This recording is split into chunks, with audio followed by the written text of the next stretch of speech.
Greetings. It is good to be back in Marion, South Carolina, where I call home. For those of you that may not know me, I'm John Humler. I'm a member of Marion Baptist Church, and currently I'm in self-quarantine. In the next few moments, you'll understand why I'm doing that. A few months ago, I was asked to join an organization called Volunteer Surge, and that organization was developed because they saw a need with this coronavirus for people to be able to help the medical community that would be taxed heavily. And I signed up for that, took the training. As a result, after I completed the training successfully, I was asked to volunteer at a prison in Marion, Ohio. Now, to paint the picture of what was going on at this prison, imagine the entire community, entire citizens of the city of Marion, South Carolina, contained in an area 1 block wide from Miss Benny's sandwich shop to the Presbyterian church. You can imagine how crowded that would be. Now, put yourself in the position where 80% of those residents have tested positive for COVID-19. Not only that, but all the support staff that would normally make your meals, trash, keep the electricity on, the water flowing, the sewer taken care of, are now suffering from COVID-19. Now you have kind of a picture of what was going on at Marion Correctional Institution. Out of the 2,500 inmates, over 2,000 had tested positive for coronavirus, COVID-19. 174 staff members tested positive. I read this, I found out about this situation, and it was so dire, my heart just would not allow me to say, I'm not going. I can tell you this, when you volunteer to assist at an organization that is in crisis, everything you think you know about what you'll be doing, toss it out the door, because you'll find yourself doing whatever is needed to support the people who are there that have the expertise and the skills to really care for these patients. During my time there, I did numerous tasks, updating medical charts, keeping medical charts organized so that they could find them when a prisoner needed treatment, meeting with prisoners and discussing pre-release information on their health conditions, as well as the COVID-19 things that they would need to know, and updating charts about medications that prisoners have had to take. Just to get everything to where when a doctor grabbed a chart or a nurse grabbed a chart, they knew this was correct, it was up to date. There were a number of other things I did. They referred to their areas as dorms rather than cell blocks, and it gave it a little more of a humane feeling. It was strange and surreal when I entered dorm 7, and outside was a scene that could have been coming from a men's retirement home anywhere in the U.S. Very senior men, some in wheelchairs, some with walkers, canes, crutches, sitting enjoying the sunshine. And it struck me that many of them had spent their bulk of their adult life there in prison, incarcerated. And it began to strike me how blessed my life was, how blessed we are, and the things that God has given us.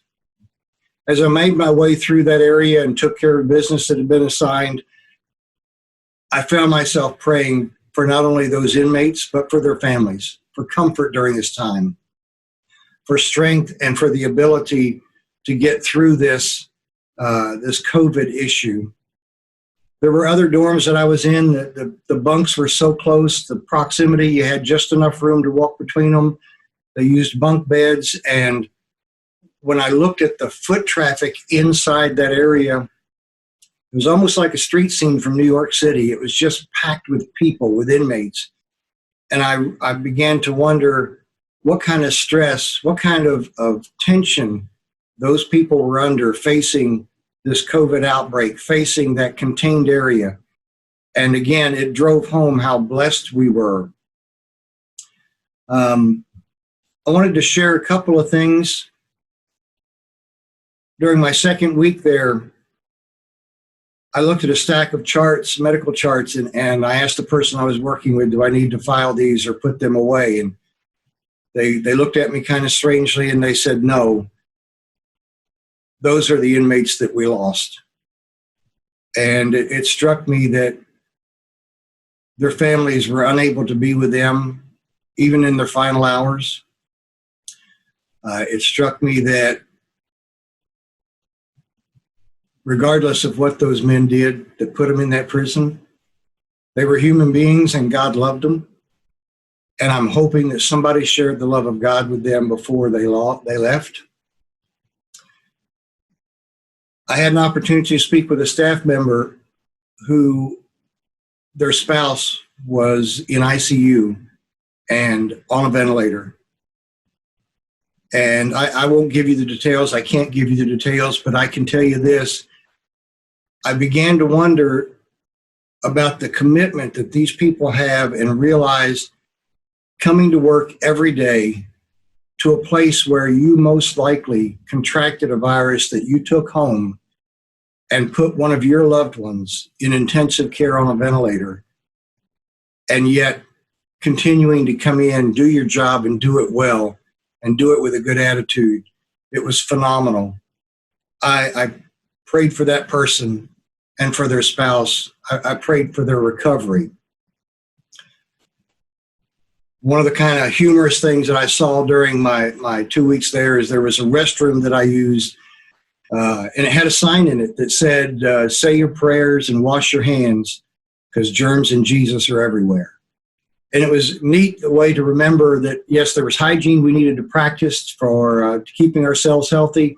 But at the same time, I realized whether it's a prison or church or home or work, Jesus is everywhere, wherever we need him to be. I'm hoping in the coming weeks to have an opportunity to share some other things.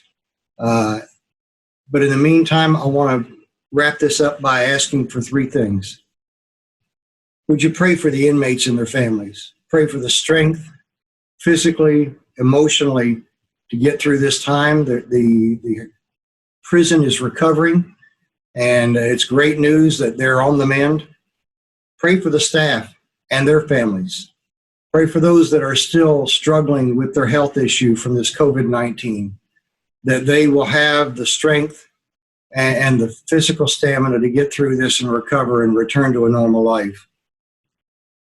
And the final thing I'd like to ask you to do is pray for something that you can do to serve and share the love of God with someone. It may be something as simple as a kind word to a neighbor or a phone call to a friend and saying, how are you doing? Are you doing okay? Whether it's in your block, your city, your county, your state, or halfway across the nation, we can all serve and we can all share the love of God, no matter how old or how young we are. Thank you for listening. God bless you. I love you all. Bye.